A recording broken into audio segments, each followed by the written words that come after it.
آپ نے اپنی بیداری کا اظہار کرتے ہو بیک زبان ہو کر میرے نعروں کا جواب دینا ہے اس پاکستان اس ملک کی محبت کے اندر پاکستان کا مطلب کیا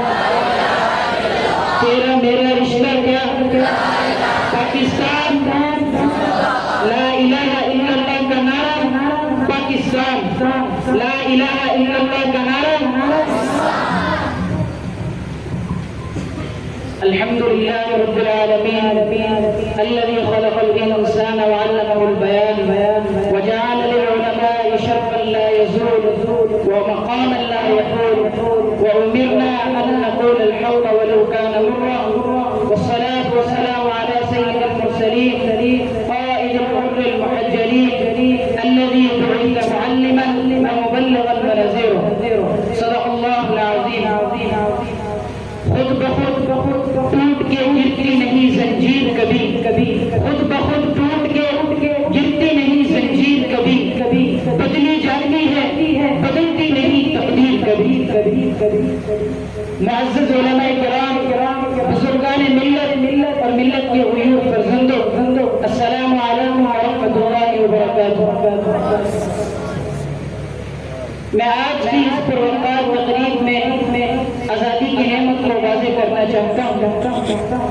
آج کا دن 14 اگست کا دن ہے یہ دن عام دن نہیں یہ وہ دن ہے جب مٹی نے ایک نئی شناخت پائی جب لا الہ الا اللہ کا نعرہ نقش بخار بنا جب مسلمانوں کے سینوں میں ایک نیا ولولہ ایک نیا جذبہ اور ایک نئی منزل جاگی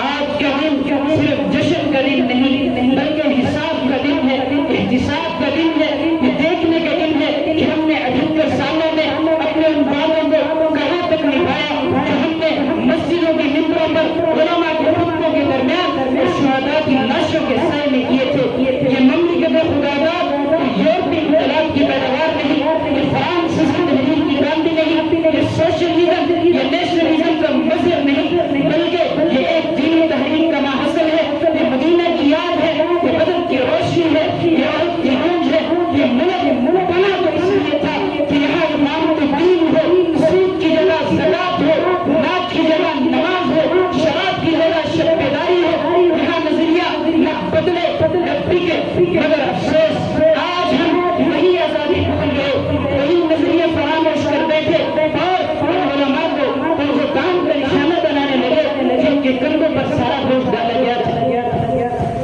سنو اگر تمہیں لگتا ہے کہ پاکستان محض ایک خطہ ہے تم نے تاریخ نہیں پڑھی اگر تم سمجھتے ہو کہ دارالعلوم دیوبند ندوۃ العلماء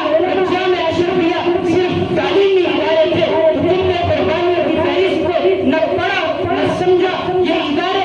فکری قلعے تھے جہاں نہ تنقید تھی نہ بارود مگر فکر تھی دعوت تھی تحریک تھی جہاں مولانا عبید الحسن جیسے مرد میدان تھے مولانا اشرف علی تھانوی جیسے مسلم تھے مولانا ظفر علی خان جیسے قلمکار تھے مولانا شبیر احمد عثمانی جیسے رہنما تھے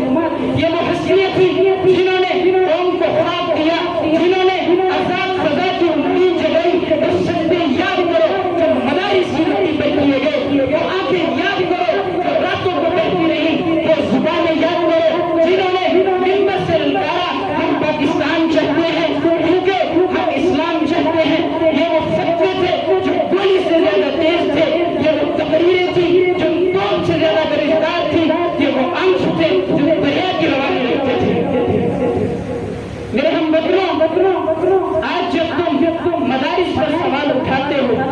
تو تم اپنی بنیاد پر وار کرتے ہو اور آج جب تم ان علماء کو فقیہ موسی کہتے ہو تو تم اپنے محسن کا انکار کرتے ہو یاد رکھو